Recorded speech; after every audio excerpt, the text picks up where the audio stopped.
La Navidad la han vivido los santos con una humildad profundísima. Para mí la Navidad, desde luego, es una llamada profundísima a la humildad.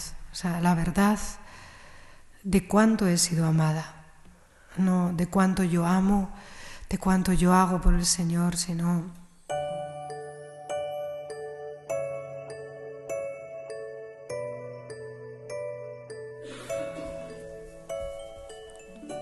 cuando contemplamos los belenes, a mí siempre me enseña mucho, ¿no?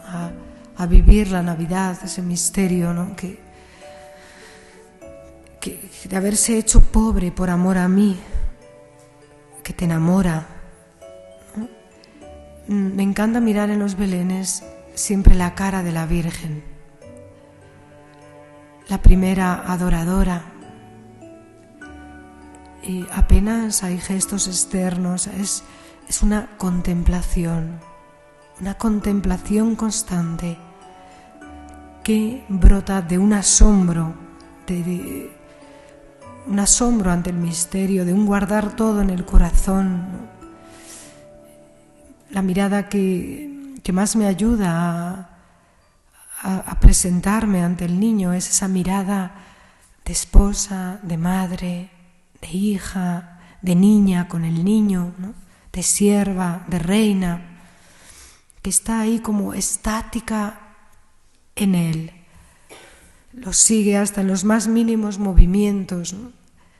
No quiere perderse nada, esa expresión, quiero aprenderte de memoria, quiero saberme el misterio de Dios, abrazarlo en todo mi ser, en toda mi memoria, para vivir de este inaudito acontecimiento. Nos puede dar mucha esperanza que la Virgen, a la vez que mira al niño, está mirando a aquellos que se acercan, ¿no? Cómo llegan, cómo se arrodillan o no se arrodillan, cómo están, ¿no? Es una mirada al niño y una mirada a cada uno de los que quieren al niño. Y cuentan en una leyenda navideña que entre todos los pastores que acudieron la noche de Navidad para adorar al niño, había uno que lloraba y lloraba porque quería ir a ver al niño, pero se sentía tan pobre que no tenía absolutamente ningún presente, ningún regalo, nada que ofrecer, y se avergonzaba muchísimo. Cuando llegaron a la gruta, todos ofrecían sus dones. María los recibía a todos, mientras sostenía al niño en sus brazos. Pero vio a 2 pasos de distancia, sin atreverse a acercarse, a un pastorcillo que lloraba, miraba y lloraba. Tenía las manos libres, no tenía nada para dar.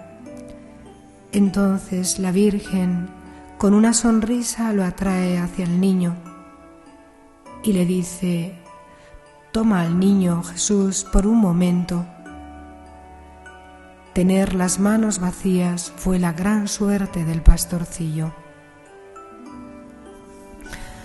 Es verdad, yo a veces pienso, ¿no?, que si tú vas a visitar a un niño y le llevas inmensas cajas de regalos, el niño se queda como está. No sabe abrirlos, no sabe lo que es un escalestri, no sabe nada, ¿no? Sin embargo, hay un lenguaje que todos entendemos desde el nacimiento. Si tú coges a ese niño, si tú lo besas, si tú le balbuceas, el niño gimotea, sonríe, se mueve, ¿no? Se mueve ante los estímulos del amor. Así es la forma, creo, en la que los cristianos adoramos a Dios, a un rey. El rey no necesita más presentes. Todo es suyo. ¿Cuántas veces nos queremos acercar a Dios Fíjate, este año te he querido más, lo que he hecho por ti, aquí te lo traigo. Y no entiende eso. Solo entiende que en tu pobreza es donde Él puede colocarse. Tienes las manos libres, el corazón libre para tomarlo en ti, contigo. La madre se lo confió a aquel que no tenía nada, porque estaba libre para tomarlo. Es una llamada a esa libertad, al corazón indiviso, que ni siquiera tiene ni se gloría de sus obras, las manos vacías y el corazón libre para tomar a Jesús. Por eso hay pobrezas negativas que hay que remediar, ¿no? Cuando uno se cierra al amor, pobreza de afectos, cuando se cierra en su mundo y no quiere amar, cuando rechaza a los demás. Hay pobrezas negativas que son provocadas por el pecado, pero hay otra pobreza que Dios ha querido llamar bienaventurada y que ha vivido. Es la pobreza de espíritu, los que todo lo tienen en Él. Aquel pastorcillo era tan pobre que lloraba y no se atrevía a acercarse y se encontró que en sus manos descansó el tesoro del cielo. Hay que querer de verdad esa pobreza bienaventurada que es no tener méritos para poderme presentar delante de Dios. Una pobreza que no es orgullosa de lo que uno hace, logra o siente.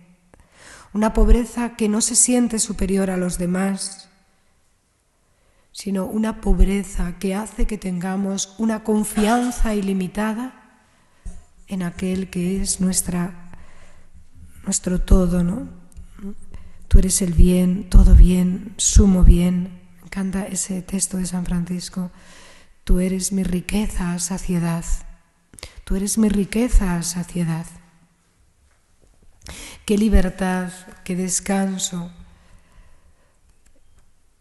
Y esto es lo que nos pide.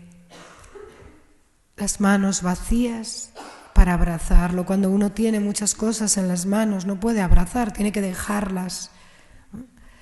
¿Por qué nos empeñamos tanto en querer llenarnos, hacer métodos, caminos, riquezas para con Dios, cuando nos pide un corazón virgen, las manos libres y una confiada, una obediencia ilimitada en su amor? Jamás hubiéramos llegado a Dios por nuestros méritos y obras. Desciende Él y descansa en el cuerpo, en los brazos, en el corazón de los sencillos. La Virgen no dio grandes cosas a Jesús, no las tenía, era pobre, se dio a sí misma. Cuando rendimos adoración a Jesús, nos lo pide todo y nada de lo que queremos nosotros cargarnos y que nos llenaría de ansiedad por conseguir obras, etcétera, etcétera. Y nos pide todo, tú misma, a ti misma, tu amor, para poderse dar Él totalmente entero a ti, sin obstáculos, sin complicaciones.